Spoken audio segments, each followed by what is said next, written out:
Take a look at this graph. In 2016, there were 61 homicides in Baton Rouge. That number rose up to 107 at the end of 2017, sparking the deadliest year recorded in Baton Rouge history since 2007. A big proponent for so much bloodshed in the city is the result of two rival gangs, Top Boy Gorillas in the north and Bottom Boy Gorillas in the south. And in November 2016, a new piece would enter the war, forever shifting the dynamics of this beef.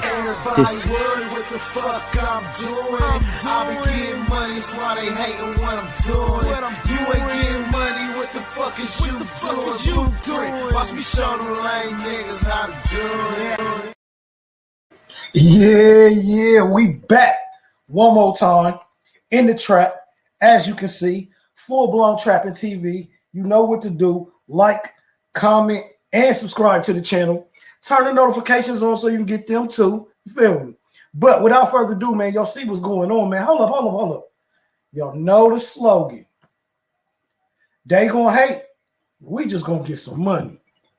But yeah, let me jump back into this video as y'all seen what's going on, man. We got NBA Youngboy talking about they started a gang war at 16. So bro giving us the backstory on that. So we're gonna go ahead and jump into that. The official video link will be in the description of this video, so you can go check that out if you want to go check it out on your own. Shout out to them. But yeah, man, we're gonna jump back into this NBA Youngboy documentary and see what's going on and how he started the war. Y'all see what's going on. Is a story of a reckless shooting on November 2016 that turned then 16-year-old NBA Youngboy into a bloodthirsty demon.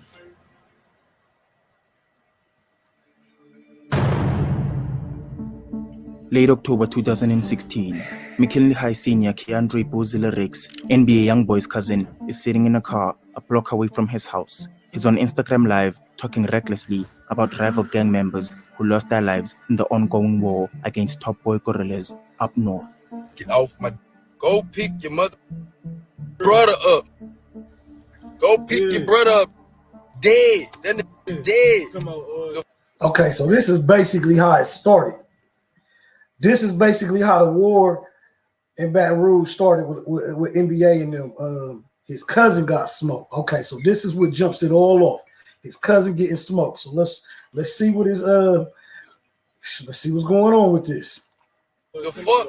That dead ass. Don't make me talk about you like utterly people, man. Less than a week later, November the 1st, Boozilla's mother walks in to see her son has his book bag packed and uniform neatly ironed and ready for school the next day. But just as midnight struck, Boozilla gets a text from rival gang member Trayshawn Coates, a 17-year-old linked with TBG. The text urged Boozilla to meet him outside. So, hold up. So you trying to tell me Buddy went live talking crazy the week before? He went live talking crazy the week before, and then he was going to school. He had his school shit ironed out. That's what the story say. He had his school stuff ironed out, and he was going to school. Man. It's a whole different generation. Y'all be doing this internet too much. In a split-second decision, Boozilla gets out of bed, grabs his bicycle, and rides out alone to Nebraska Street. And when he gets there, he's confronted by Trayshawn Coates and another man, 27-year-old Monty Carey. And after a verbal altercation, Trayshawn pulls out his fire. Hold on, dude was 27? What are you doing? Why gang out there with the young dude was like 10 years younger than him? What? Dude, Buddy tripping. You didn't pull your firearm out on some kids, bro. Like, come on now, bro. Buddy was supposed to be going to school. Like, they just said he was ironing his clothes to go to school. Like, bro, you 27. What is you doing? Like, you are, bro. And strikes Boozilla 3 times in his torso. And as he fell to the ground, investigators say 27-year-old Monty Carey would go through Boozilla's pockets in search for money, his phone, or any jewelry to sell, all while Boozilla... Man, then you went through the man's pockets? Bruh, dude was 16. Dude was a kid. Like, what he supposed to have on him? Like, oh, man, this is already going bad. I see why they about to act up. You didn't kill a 16-year-old kid, and you 27, bro? You tripping. Boozilla lay there, taking his last breath of life.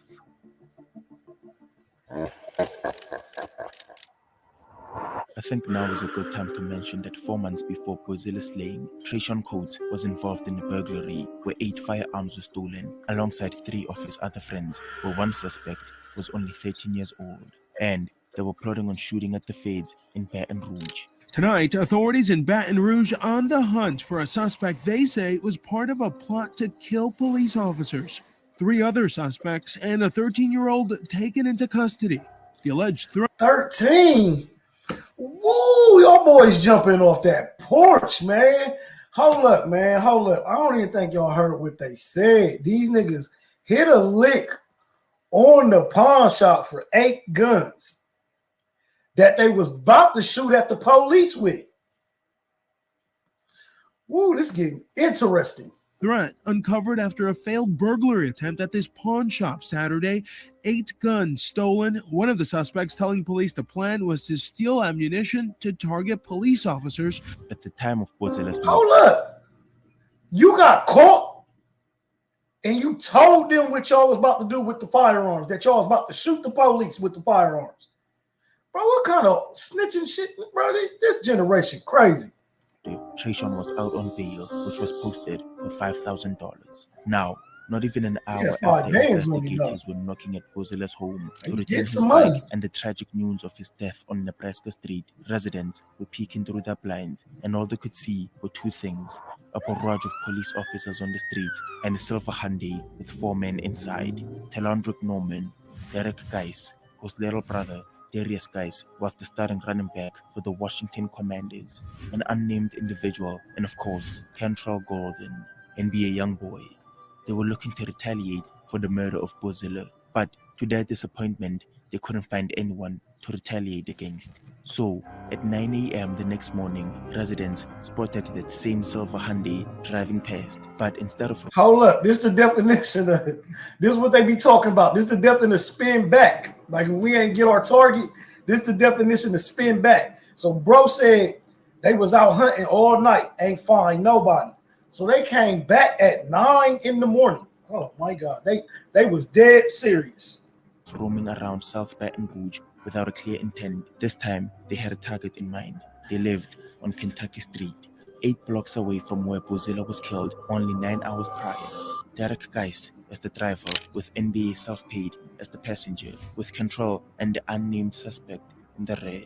So, Derek pulls over on Kentucky Street. NBA Youngboy and NBA Self-Paid both hop out and unload 37 rounds on 2 men sitting on the porch. As there's no time to sit around and see whether the target... He said 37 rounds. 37 rounds. Sheesh. Y'all be overkilling these days. I will say that. Y'all be overkilling. Like, how dead do y'all want people? I guess y'all don't want them to even, like, you know, when you get your man and they still be moving, I guess y'all don't even want nobody moving, like, after you gunned them down, because y'all be overkilling. That's all I can say. Overkill. Targets were hit. They both jumped back inside and fled the scene, to only find out that one of their own passengers was hit in the neck by a bullet. Just after midnight, Baton Rouge police went out to Nebraska Street. 18-year-old Keandre Ricks was found dead, lying in the street, shot multiple times in the chest. Neighbors in the area tell us they saw a silver-colored Hyundai with 3 people inside driving around the area late night and into this morning. Then, shortly after 9:30 this morning, police get a call from a man shot. Hold up, this is the crazy part, though, on the spin back. This is the crazy part. Y'all spun the block back, but y'all ain't even switched vehicles. Y'all came back in the same vehicle that y'all was riding around these streets in last night. Like, y'all came back in the same... Ooh, y'all boys is wild. Y'all hot boys for real. Once in the neck around the LSU lakes. When they finally found him, he was in a silver-colored Hyundai. He was transported to the hospital and listed in stable condition as of now.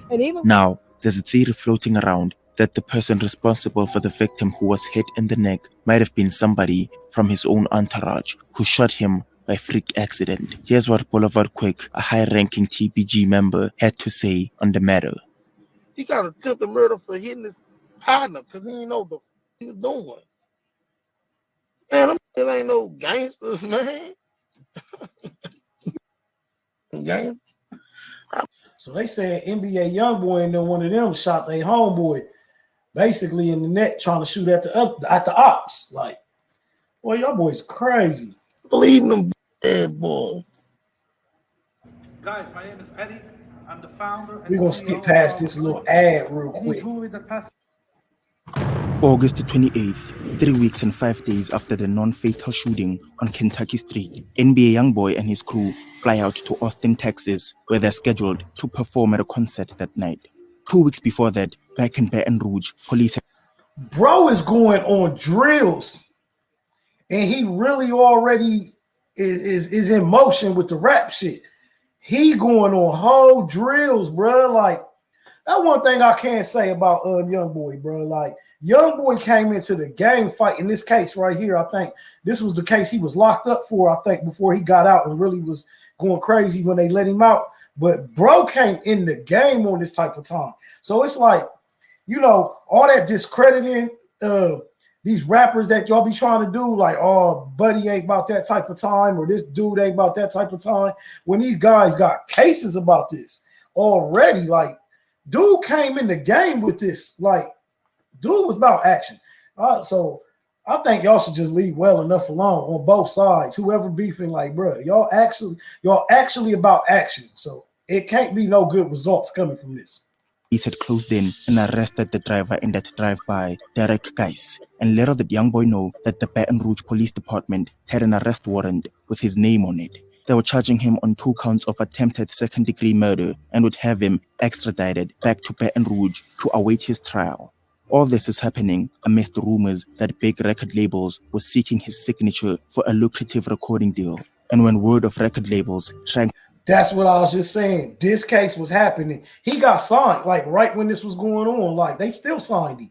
Like, bruh had this going on and was locked up for a minute, you know what I'm saying, through this case. I remember it vividly when he was locked up and fighting this case. So that's crazy. Like, man, I think y'all should just leave this dude alone. Like obviously they bout drilling, like, but they bout drilling, bro. Like, all jokes aside, like, rest in peace, King Von. Like, trying to sign Youngboy hit Baton Rouge, it left a bad taste in some people's mouths. The real G-Money, TBG's most prolific rapper at the time. He served as the man. Rest in peace, G-Money. I rocked with G-Money the long way. Like, I knew about G-Money before I knew about Youngboy and them. Like, so shout out G-Money. When I heard that whole little thing that was going on between them, and they was the top gorillas and the bottom gorillas, whatever, however that worked, TBG, whatever it is, and they other gang. Yeah, that's salty. G-Money was that guy. He was popping back then before he got killed. Rest in peace to the homie. The mentor to Youngboy prior to the relationship going sour back in 2016 over the lack of support TBG showed to Youngboy on the music front. Yeah, that's what happened. They used to be cool. And then this interview came out and he said he smashed his sister. So I remember that. Like, yeah, I remember. Yeah, say, Cheese, you've been on your job for a minute, bro. I've been watching you for a minute, but yeah, you was reporting all this stuff when it was happening. So salute, Say Cheese, Sean Cotton, you've been doing your thing, man. I've been watching. You've been keeping up. But I remember when G Money was like, yeah, he smashed on Brody's sister. My little partner, he used to be like my little brother. He stayed with me and everything. So like everything was still all good until he started, you know what I'm saying, like doing his own thing, getting him a little buzz, getting a little money. He just got the big head and just started like in it, like the feelings he been feeling probably deep down inside that he was scared to put out. He let that out once he got a name and got from down here. He mad about his sister too though. About his sister? Yeah, I had a long time ago. Oh, okay. Yeah, he's mad about that. He wasn't really tripping on it back then though, you know what I'm saying? He be calling me big brother. You hear me? I guess he just let that fame. Yeah, that's crazy because I remember this interview and I remember when it came out. That is crazy. Y'all rappers be doing a lot, bruh. I remember when G Money, because G Money was popping. G Money had a song back then. I can't even remember what it was called, but yeah, G Money was popping. Like he said before, Youngboy got his buzz. G Money was already popping. Damn, that's crazy. He said he smashed his sister. Then it just went crazy after that. Yeah, now he feel like he just knew whoever he's supposed to be, whoever he called himself.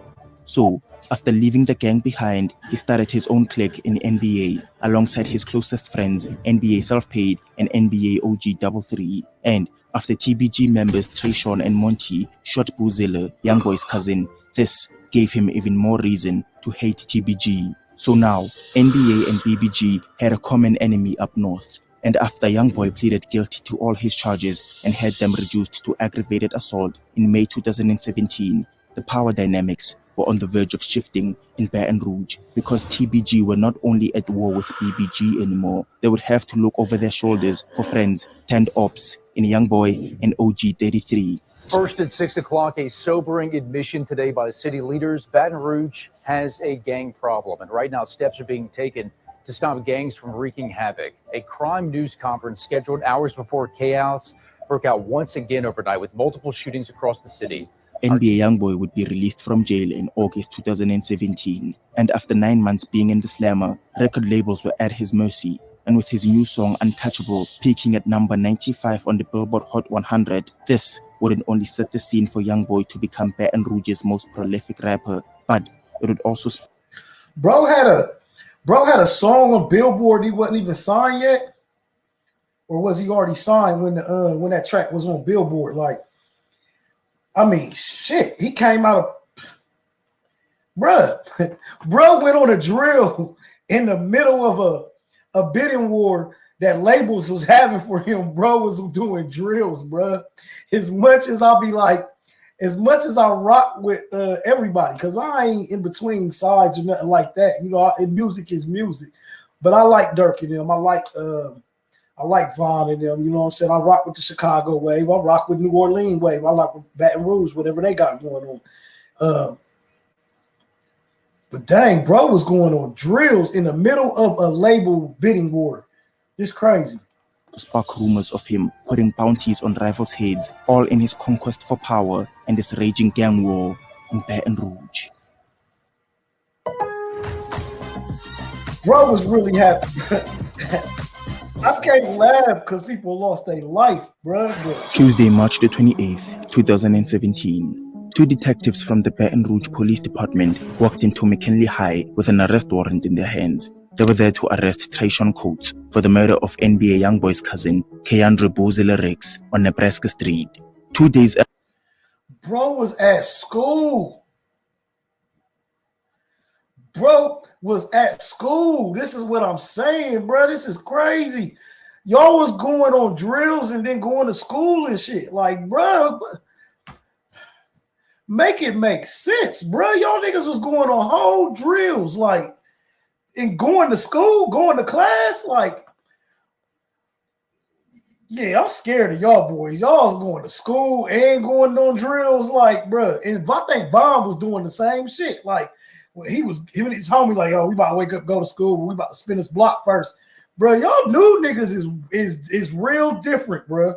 After Boozilla's murder, Kianga Taylor, his mother, said she had been getting calls from promoters who had kept Boozilla under their radar and wanted him to do a show in Georgia. But unfortunately, Trayshawn Coates had stripped that dream away from Boozilla.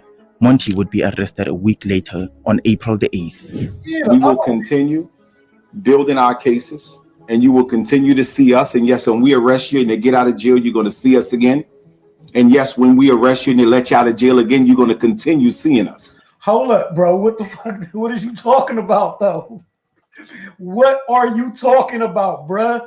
If you arresting them for murders and shootings, bro, why they getting back out of jail? What kind of judicial system y'all got down there? I need to be down there where I can go on drills and get back out. Matter of fact, I'm about to get me an Airbnb or a crib down there somewhere where I can just go and do crimes and get out of jail, because this is unheard of where I'm from. You only got one time, brother. You don't fuck around and get life. Fuck. I get sick and tired of hearing from my police officers that we're dealing with the same individuals. And I'm talking about people we arrested for homicides, facts. I'm talking about people we arrested for shootings, facts. And while residents were hoping... Okay, so it ain't the police fault. It's obviously not the police fault because he's mad too. You feel what I'm saying? He was very irate that his officers are doing the work, nigga, and these niggas keep getting out of jail, but we ain't even gonna talk about that part. He's mad. hoping justice would be served, a small minority of men were looking for some get back. And on September the 10th, 2017, they would find what they were looking for. Because midnight on 38. I know about 38 with NBA Youngboy. 38. You seen that 38th Street, whatever. 38. Dallas Drive, Baton Rouge, G-Money was in studio with 4 other men and his close friend, Fat Chapo, working on his second studio album, G Code 2. This is only 2 weeks after he released his scathing diss track towards NBA Youngboy, where he mentions not kissing NBA Youngboy's sister after she swallowed his nut. That's what I'm trying to tell y'all. That's what drew the line, bro. I mean, they was already into it. But once he put his sister in it, bro, and said all that, everything went down. Like, because he dropped the diss song, we say, a week before this happened. Bro, I ain't going to play. I ain't even going to sit there and bullshit you. I know one thing.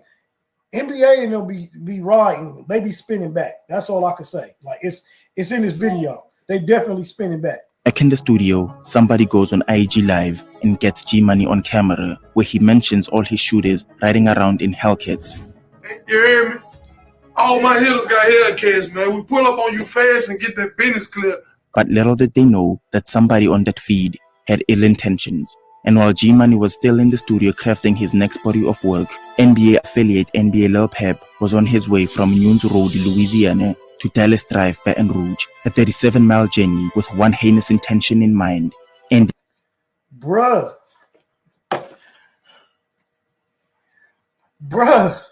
you mean he seen him on the live? Like, hold up, bro. He seen him on the live. So now we got your low.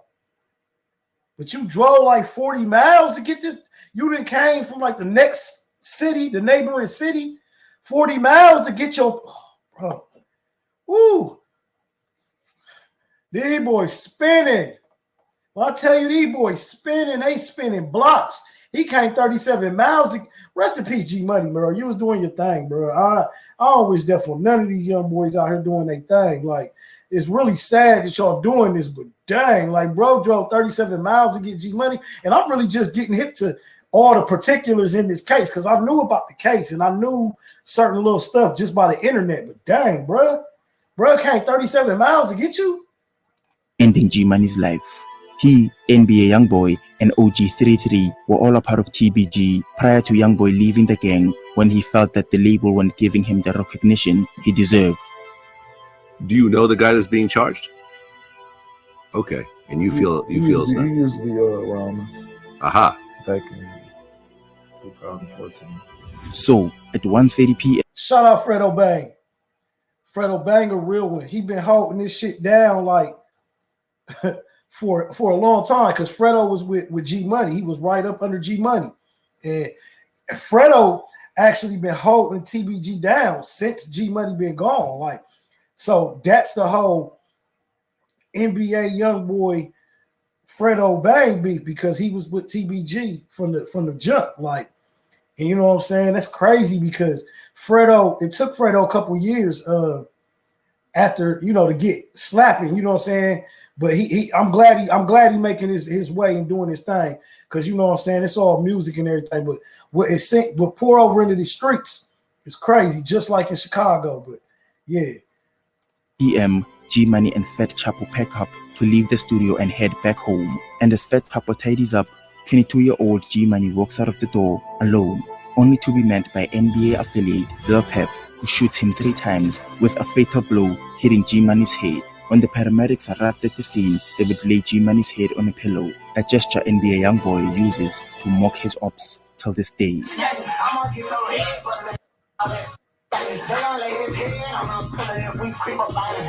3 weeks.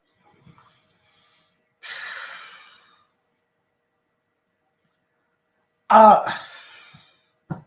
speechless about some of this stuff, bro. Like, cause it's like, dang, I know y'all spinning these blocks and y'all doing y'all at it, but dang, can we get some type? Y'all got to chill, bro. Y'all really got to chill. I mean, and if y'all drilling like y'all doing, leave it out the music, man, because y'all got cats out here rapping these songs and they don't know nothing about the beats for real, and it just gets tricky with this. Y'all gotta chill, bro. Weeks after G-Money's passing, NBA Youngboy and his manager Big Dump are in the City of Angels. Big Dump heads to exotic car rentals and picks up a Lamborghini Huracan to ride around for the weekend. Keep it quilted means you keep it the best. 3 layers of plush crazy. comfort you can see. Crazy. That same night, for some vague reason, NBA Youngboy would grab the keys and rides out alone to Romaine Street, West Hollywood. And shortly after 10:30 p.m., police would arrive at the scene to find this wrecked Lamborghini with no passenger inside. That's because Big Dump had gotten a call following the car crash and had rushed Youngboy to a nearby hospital, which might have saved Youngboy's life. A mysterious Lamborghini was crashed. Okay, we saw pictures of it on social media. Everybody was wondering who it was. We got reports that it was a rapper. Supposedly, after the car got crashed, they hopped out of that car and hopped in a Bentley. And yet to find out it was NBA Youngboy. He raps on life support. I'm like, Bay, I could have died that night. My whip had flipped over.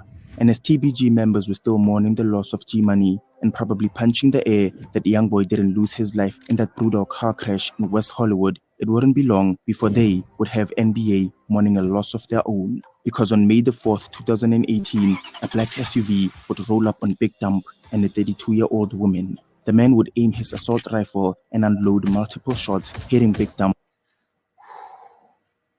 Man, it's bad when you're... See, this is almost like the same thing with T Grizzly. Like, it's bad when you're manage. Like, I manage artists, bruh. So it's bad. Like, when somebody come do a drill on your manager, like, it's just a woo. Oh man, and this lady was with him. Like, bruh, y'all doing drills on the managers, like, bruh, y'all got to chill. And the woman. And as soon as the police announced Big Dump's demise, it's as if everybody on TBG would put their mourning to the side and the insults would rain down on Big Dump. From Fredo Bang. Talking about dead partner. It ain't like I'm on this talking about Fat Boy and that extra large coffin he got. Let Yoshi. Hey, look here, this how I'm feeling today. I wasn't gonna let y'all listen to this, but that. Spin again, y'all smoking on that right. Dump. Y'all smoking on that truck, yeah. And now y'all be y'all crazy, bro. Y'all crazy. deceased rapper Jada Younging. Put this on loud, man. We're smoking on dump. And somebody in particular couldn't stop running his mouth. Boulevard Quick. It seemed like after Big Dump's demise, he couldn't get a hold of himself and had Youngboy's name in his mouth a little too much. Man. Yeah, man. That's one thing I could say prior 2020, bro. If you was dissing Youngboy and them, like, bro, they coming to see you about it. Like, that's one thing I can say. I watched all these, not watched them, but I seen all these murders being reported on the internet when it was happening. So it's crazy that they really spun on everybody that was dissing them. Like, real talk, that's crazy. Man, Youngboy, man, tell me about this. That a big long dick. I'm talking about a dick so long that go through her and any daughter she ever had, and any daughter she dream about making. That I had woke up this morning. Everybody in my earbuds talk about the little boy Quick was talking about me. But I really got on him to tell him that I'm sorry. I came to tell little Boulevard Quick that I'm sorry. I'm sorry that I made you cry, boo. For real. Because I wasn't being mean. Like, somebody was on my thing. Like, so y'all got the mamas in here. Y'all really don't care. Y'all shooting kids, mamas, old ladies. Like, y'all beefing with niggas' mamas. Bro, y'all different. Like, yeah. Louisiana different. Chicago different. Memphis different. Detroit different. Y'all different, bro. Y'all be Jacksonville different. But